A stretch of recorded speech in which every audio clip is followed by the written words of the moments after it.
As a hiding place, this highway is ideal. A body might not be found ever, or maybe never for years. Lauren was kind of a free spirit, and we didn't worry about her when probably we should have worried about her more. From the very beginning, Kody starts saying things about sex to Lauren. Very, very graphic things about sex. It's so frightening to hear this story. It appears that, Kody was a proverbial ticking time bomb just waiting to go off. It wasn't poaching, it was murder. You can't learn that. You have to be born that way. You can't learn that evil.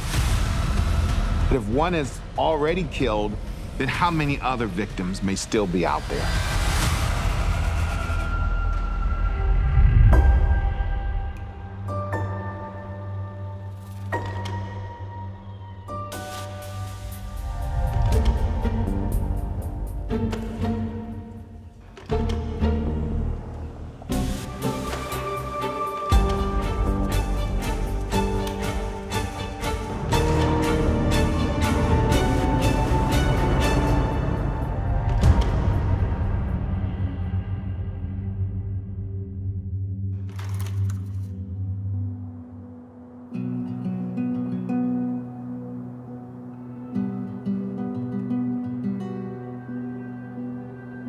British Columbia is really a fascinating place, and it's incredibly isolated.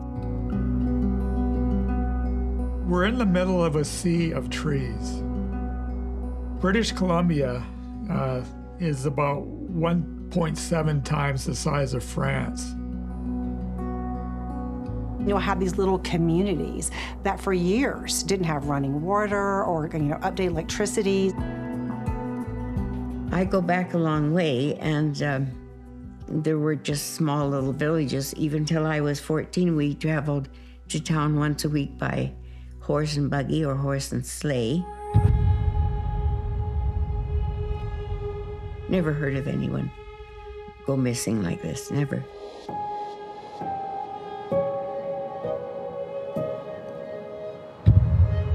Cutting through these rural communities is a highway that for the last few decades has become increasingly notorious.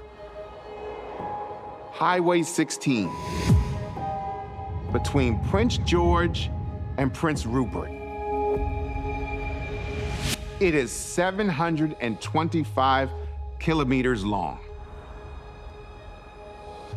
Highway 16 in British Columbia has a much more well-known name. It's often referred to as the Highway of Tears. It relates back to the incredible amount of murdered and missing women and girls that have simply just disappeared on that highway. When these cases happen, it takes it hits close to home. Usually they're hitchhiking and doing so out of desperation. They really have no other form of transportation. Can you imagine a 720 kilometer stretch? There's maybe a town every hour. As a hiding place, this highway is ideal. A body might not be found ever, or maybe never for years.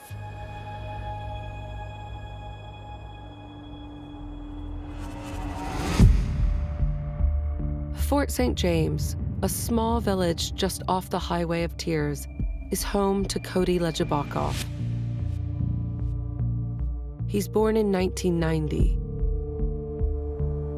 and grows up close to this infamous stretch of road. By all appearances, Kody came from a great family, didn't want for much growing up, had everything, all the comforts of home, essentially his full life ahead of him. I didn't know him personally, I didn't know his father or mother personally, but his grandparents I knew extremely well. Can't say anything bad about them at all.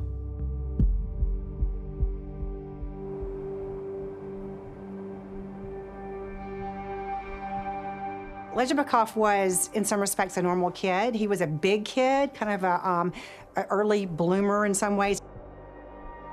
But one of the things that kind of stood out about him is he loved to play hockey, but he stood out in terms of his level of violence on the hockey rink. Other parents would take their children off the ice when he was participating in hockey because of his aggressive nature. We all can come out and be very, very aggressive at certain times. The difference is, are we able to control our anger and not have it come out that serious violent acts occur to other people?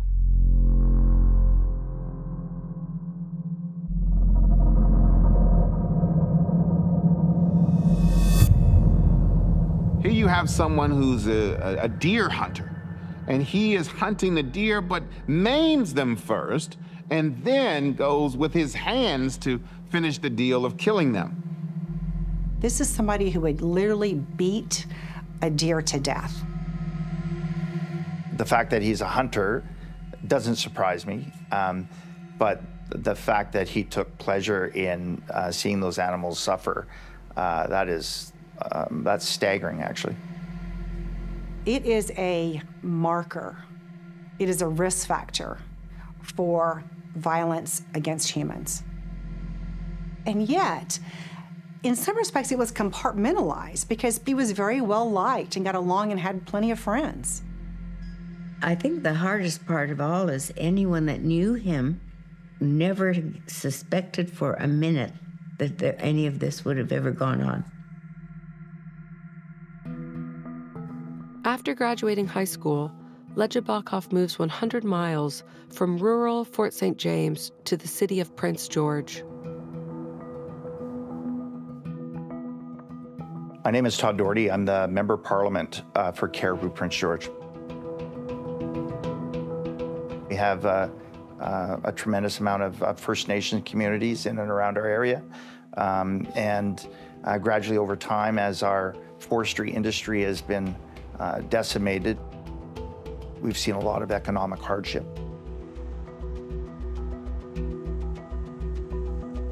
You've got families that are finding it harder to make ends meet. You have substance abuse issues. You have domestic abuse issues.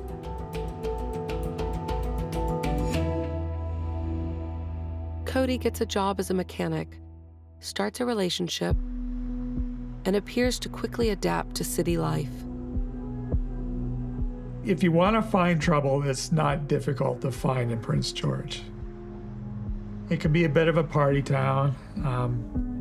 There are certainly escort services in the city. It's not difficult to find drugs in this town. So imagine moving to this urban environment, this environment with all of these different stimulus, all these different ideas, all these different things coming at you from you coming from a small rural environment. That's a lot. We can now see the potential as he's in this urban area for him to escalate. Cody Legebokoff seemed to like to party a lot. He was fairly popular with the girls. He really got into the cocaine. I think Legebokoff, he almost lived a double life, I think. You have somebody who is working at a Ford dealership, who's got a relationship, who people see as very personable, as likable, as funny. And then you have this other side. It's like the dark depths of the soul that you start seeing. Here you have an individual who is now working, but the cocaine addiction is there, girlfriend in the middle. The idea to juggle all of those, this is more stress on an individual. This anger, this aggression is already there. You have elements starting to line up now that can lead someone to be involved in very violent activities.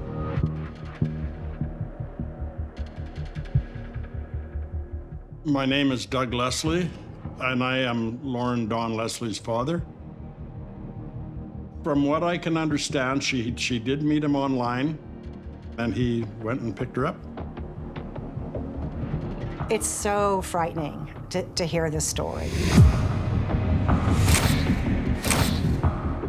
It appears that, Kody was a ticking time bomb just waiting to go off.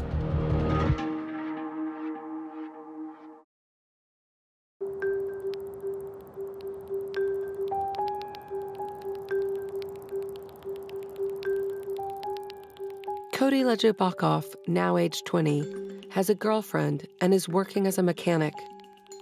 He's also hiding a cocaine addiction and has started chatting with a 15-year-old girl online. Lauren Leslie.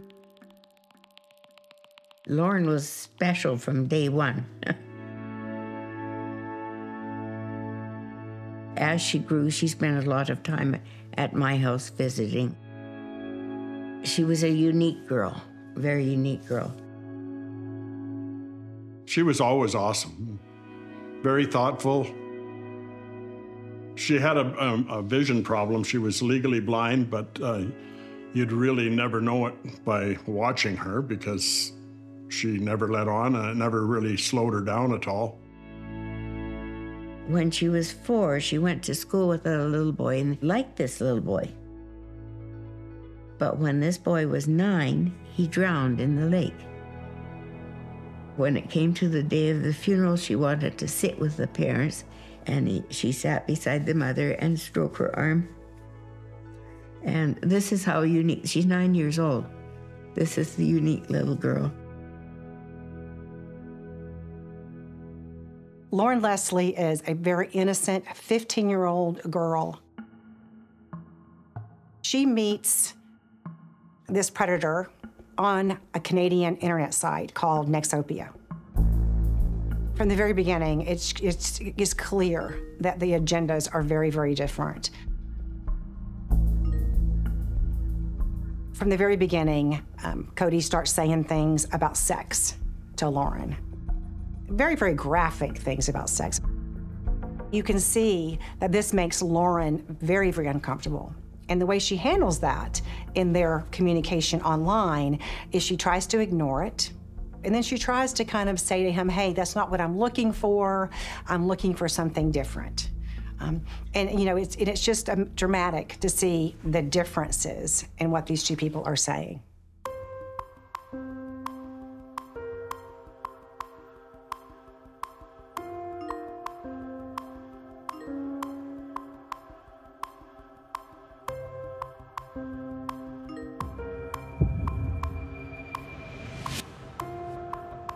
Well, the last time I saw her was about 3 o'clock in the afternoon, and she was hanging around with friends and walking downtown. On the night of November 27th, she tells her mom she's going to have coffee with a friend, and she goes and she meets this person, this predator, at a school on the playground. He offers to get her some alcohol, which, she's much too young to be drinking, but she finally says, okay, I'll have some mudsliders. What is about to happen, I think, is something that's very, very scary.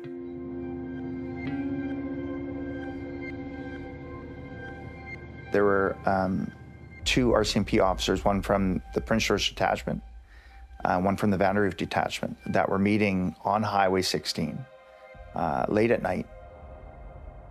It is amongst one of the darkest highways I've ever been on.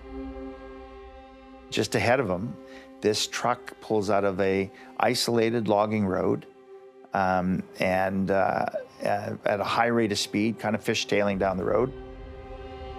To his credit, this cop's spidey senses just start going off. Puts his lights on, calls for backup, and pulls over this black truck. Think about the remoteness of the Highway of Tears. But can you imagine making a traffic stop in a remote area like this? The police officer comes up to the window, he's shining his light, he looks at his credentials, and he notices that there's this kind of red smudge on this person, the driver's chin, and it looks like it's blood. Meanwhile, his backup person comes, they start looking around, and they find blood. There's a knife in the car that's got blood on it. There's a wrench in the car that's got blood on it. They find blood just about everywhere. The first response from him is, well, I've been hunting, been poaching deer. And that's what happened. Okay, blood on a wrench. The officer continues on.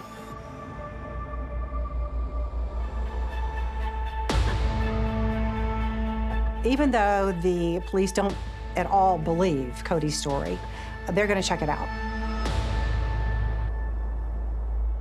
They go back to this logging road and they discover the worst case scenario. They discover the body of a young girl who's in the snow. She has been beaten so badly that her face is unrecognizable. They have some clue, though, in terms of who she is, because they also had found this really adorable monkey backpack. They find a wallet, a polka dot wallet, and in that has got Lauren Leslie's identification card, her medical card. I got a call from the cops at, I don't know, it was probably midnight-ish. I went up to the site, and that when I got there, the cops were at the end of the road. My son Doug called me by phone quite early in the morning to tell me what had happened.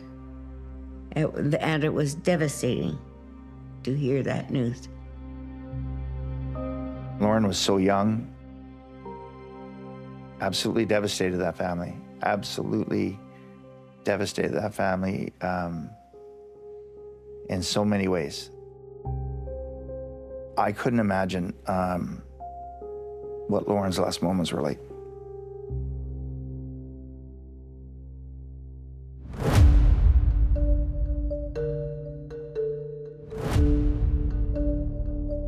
I remember vividly the photograph that they issued of Cody Legebokoff. He looked like an absolute train wreck. You could tell he did a lot of drugs.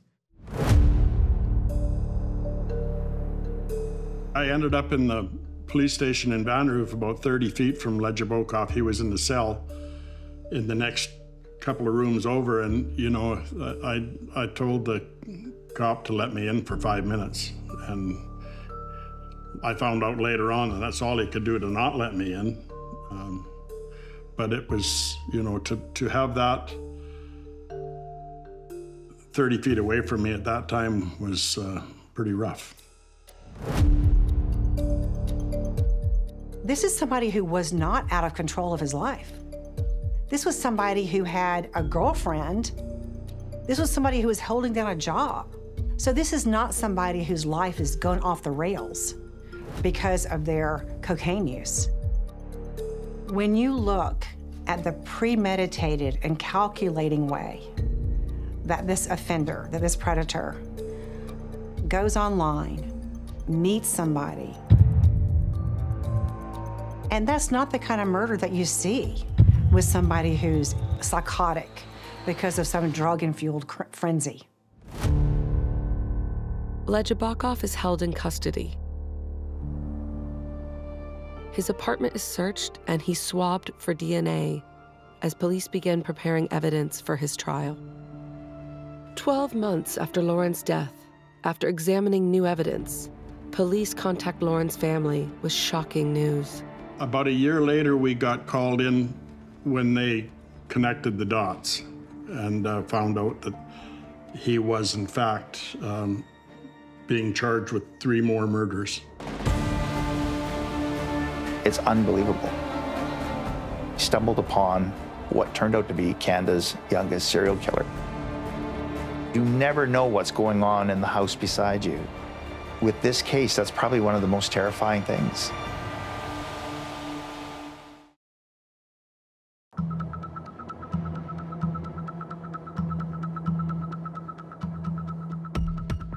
Cody Legebokoff is in custody, charged with the first-degree murder of 15-year-old Lauren Leslie. Police now suspect Lauren isn't his first victim. They've been investigating the murders and missing persons cases of 3 other women. This happened over a course of, a long period of time. When you have one body turn up and then maybe you have another body and completely unrelated, you don't believe that you have a serial killer walking amongst us. And it was only after the discovery of Lauren that investigators were able to really piece together that, holy smokes, we have a serial killer amongst us.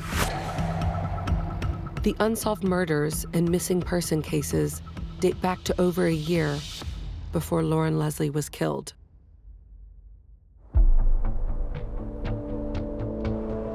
On October 9th, 2009, local woman Jill Stuchenko is reported missing. Jill Stuchenko, a 35-year-old mother of 5, who was very much deep into her addictions. She was kind of known, and I actually kind of known and liked.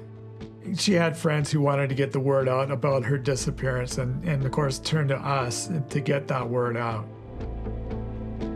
This is a woman who had had some struggles in her life. She had a pretty significant cocaine addiction that she was battling, but she was also the mother of 5 children. And she really, really wanted to get her life straightened out so she could take care of her children. And she was just having a difficult time with it.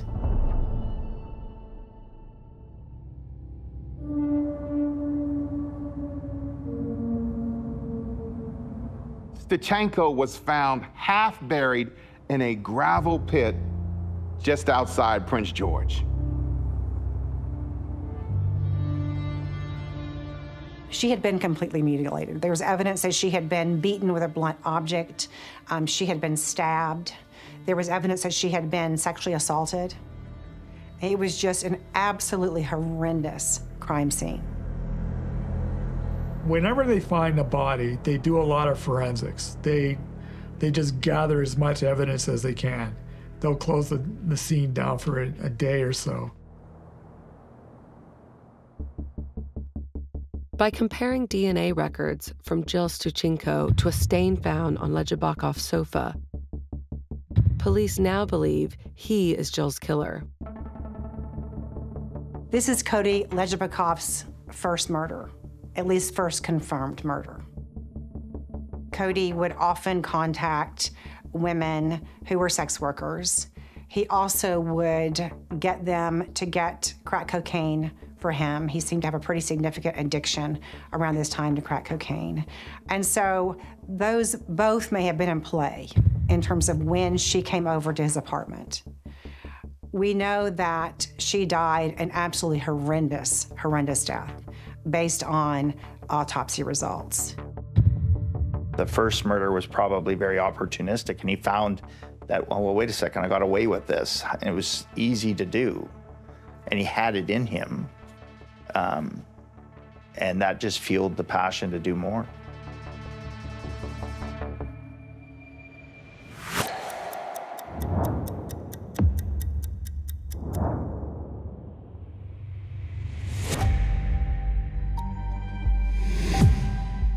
Another vulnerable woman is reported missing from Prince George.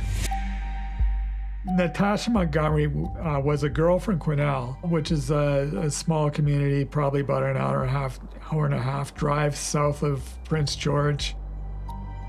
Came from a good family, did a lot of figure skating as a youngster, and sort of lost her way when she came up to Prince George.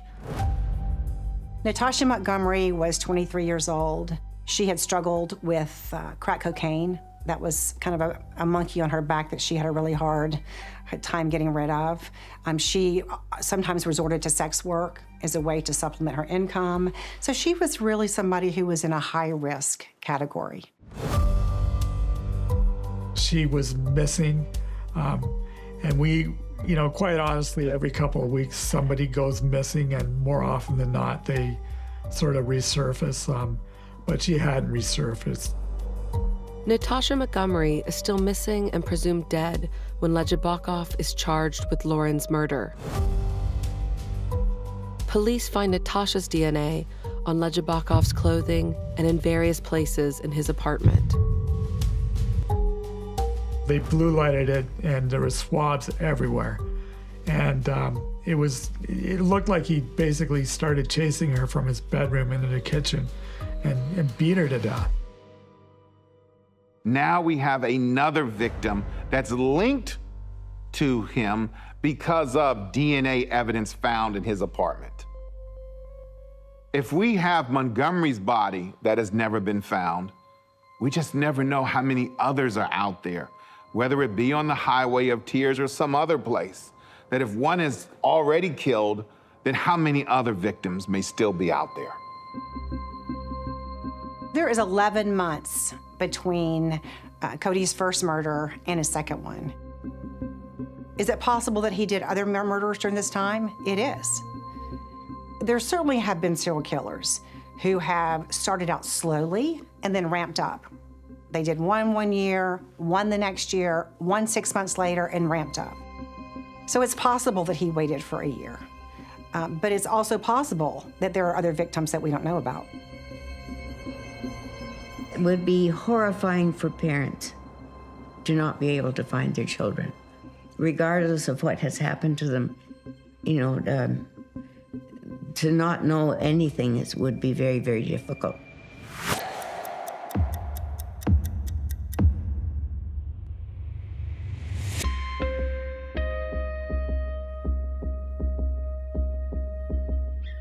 The best way to describe her is through her sister. The way she described Cynthia was very trusting, you know, a bit of a hippie. It sounds like, you know, she was quite the pleasant person. Cynthia seemed to struggle at times with cocaine addiction and also would engage in sex work as a way to supplement her income.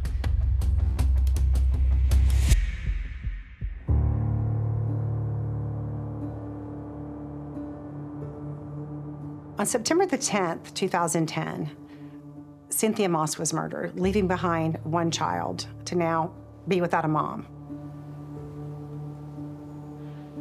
Moss is found in a wooded park in Prince George. One of Legebokoff's socks is found to contain DNA matching Cynthia's. Her DNA is also found on an axe in Legebokoff's bedroom. What we see with the brutal murder of Miss Moss is just pure aggression and violence coming out. We have seen his violence with animals and the way that he hunts and the way he kills with his hands. We hope that we don't see that move to a human being, but we do with the victim of Moss. These three victims are clearly targeted, I believe. They're vulnerable, and they're individuals that Kody knows he can take advantage of. Most of his victims are mothers who now leave behind children who will never see the smile, the affection of their mother again.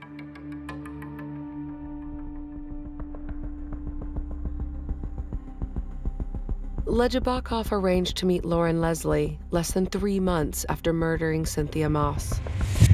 Lauren had no way of knowing that the guy she met online was already a serial killer, because until he met Lauren, he'd gotten away with it.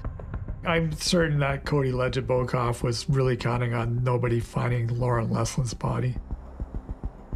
The way he was trying to get away from the scene, it sounded like he had probably a lot of guilt on his mind, a lot of fear. It's challenging for those that go missing that may be on the street and maybe do not have regular contact with loved ones. It also speaks to how incredibly fortunate that RCMP officer on the road was, because if they hadn't caught him that night, they likely wouldn't have caught him for a while. The way the bodies were positioned, and the injuries that they suffered, and what he did to them afterwards. It was definitely the signs of a pattern. If he was not stopped, would we have the ability to catch this individual? Because he is moving on from people being involved, women being involved in the sex trade, to people who are not involved in the sex trade. We often like to put our serial killers in a box where we can find that these similar characteristics are telling us or giving us some sort of profile or indicator of where he, she may go next. This switch up is a difficult one to take, and thank goodness he was taken into custody.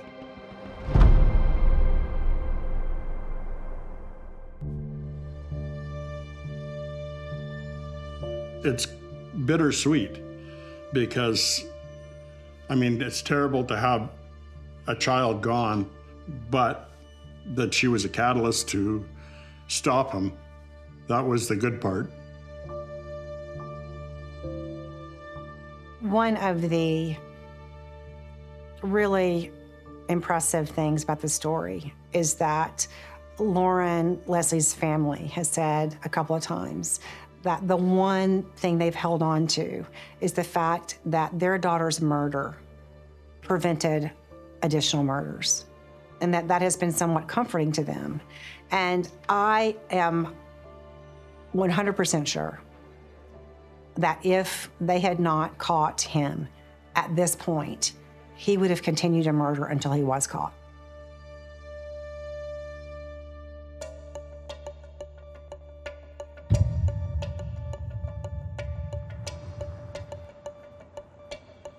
During court, we were pretty much all together. So many people were impacted by it. He was living with 3 girls, and one of the girls testified that she saw him, his nose was bleeding into a toilet, and she said, Cody, just kind of warned him, like, you're doing way too much cocaine. He was a bit of a puzzle. I remember during the trial, there was a sex worker who supplied drugs to him, and she said, yeah, I owe you $300. And he said, oh, don't worry about it. I'll catch you on the rebound. I just don't quite understand. I think it was probably a bit impulsive. Friends of Jill Stachinko, Natasha Montgomery, and Cynthia Moss also testify in court. They really wanted to get their stories out, and they were scared. They were really worried that they could be this next victim, and I think they really wanted to put him away. Pretty much the first thing that the Crown prosecutor says was, we have 3,000 pages of forensic evidence. They weren't going to miss a beat on this one.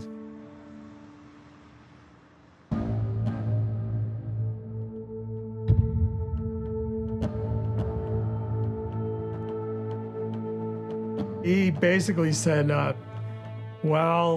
these 3 women were in trouble with the local drug dealers, and, they wanted to get them because they owed them money. And a Mr. X and a Mr. Y and a Mr. Z said, Cody, you got to help us out. He said that he was the one who handed them the weapons, and these characters actually did these 3 in and disposed of the bodies. It was so outrageous and so ridiculous. Legebokoff has another explanation for Lauren's death. He claims that her death is because she brought a knife with her and self-inflicted this harm on herself. She, somehow escaped from the truck, and she was doing this to herself. And that he decided, well, okay, she's done for. I'm going to just put her out of her misery with this wrench. He truly seems to have a lack of understanding about normal emotions. And he also seems to have a limited ability to feel them. You know, when you hear him talk about the murders, there's just no sense of emotion, remorse, regret, guilt, or any of the things that we would hope to see. He was gonna roll the dice and see if he could fool everybody.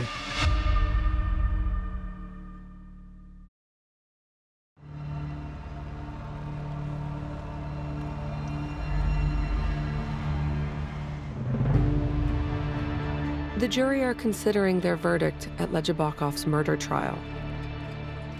His defense claimed Lauren Leslie tried to take her own life, and that 3 unnamed individuals are responsible for the murders of Jill Stachinko, Natasha Montgomery, and Cynthia Moss.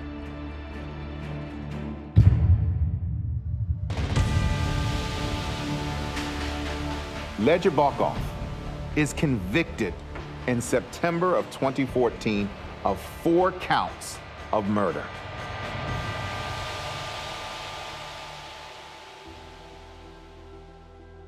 I think what's interesting is how rare it is for a serial killer to start in their teens. And I think that speaks to the level of depravity, to some extent, in Kody.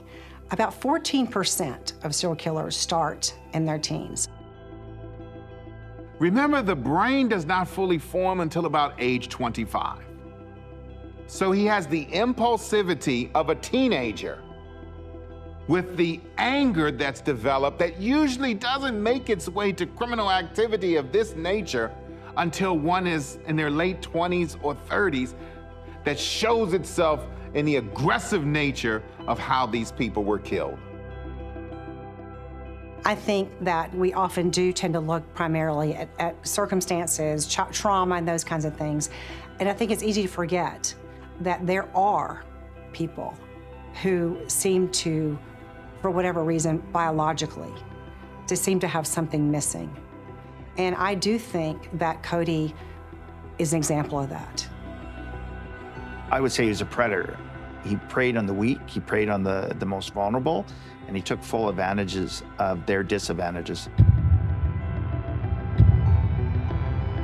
As his methods and modus operandi kind of evolved, were there others?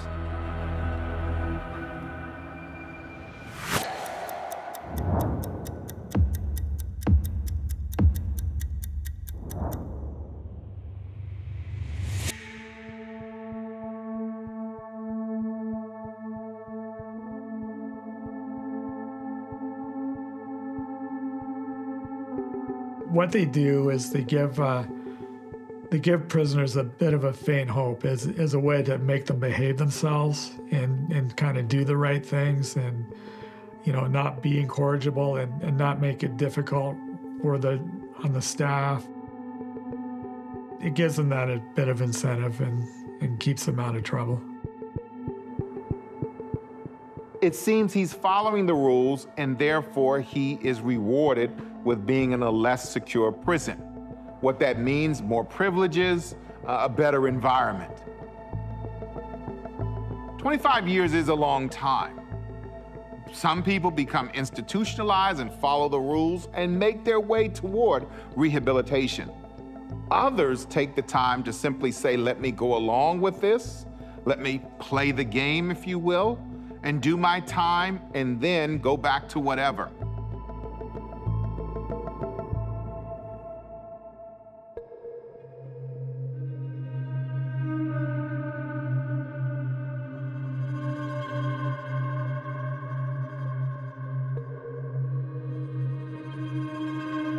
I just want him to stay in jail for the rest of his life.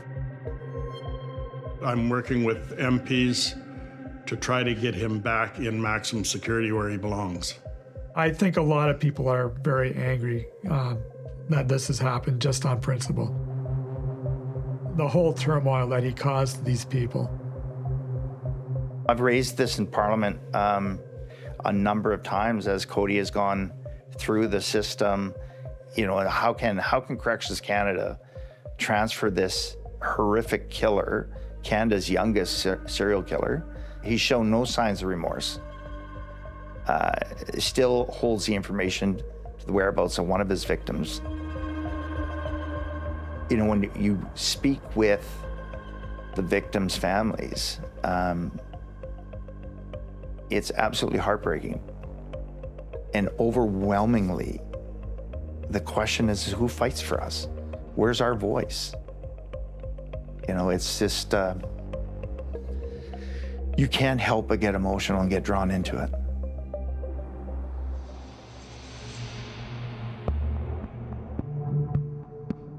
We've never seen any remorse from this person. This is somebody who, to this day, is saying he didn't do it. He's blaming it on 3 other people. There's no evidence they even exist. And so when you look at risk factors for recidivism, they're all over the place. I think he has the capacity to kill again. How many more are there actually out there that he has murdered? I don't think it's done. You can't learn that. You have to be born that way, because you can't learn that evil. I think the word psychopath gets used and overused all the time. I have not personally evaluated him, but I will tell you, there is something about him I think that is very scary.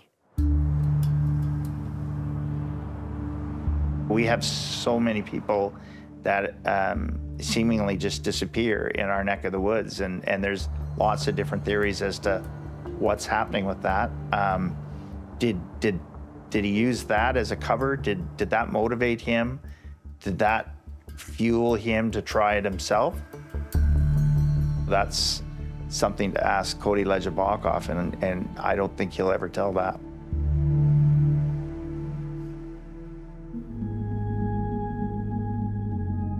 Lauren was kind of a free spirit, and we didn't worry about her when probably we should have worried about her more. And, you know, you take it for granted that people are what you see, but they're not really. We got to pay more attention to our kids, for sure. Definitely has affected everyone around. People that I never knew before that I've come in contact know about Lauren. Certainly it's made an impact. What would she be doing today if she was still here? She would still be going around helping people. That's what she would be doing in some way or another. I try not to think about that. It's too much to think about.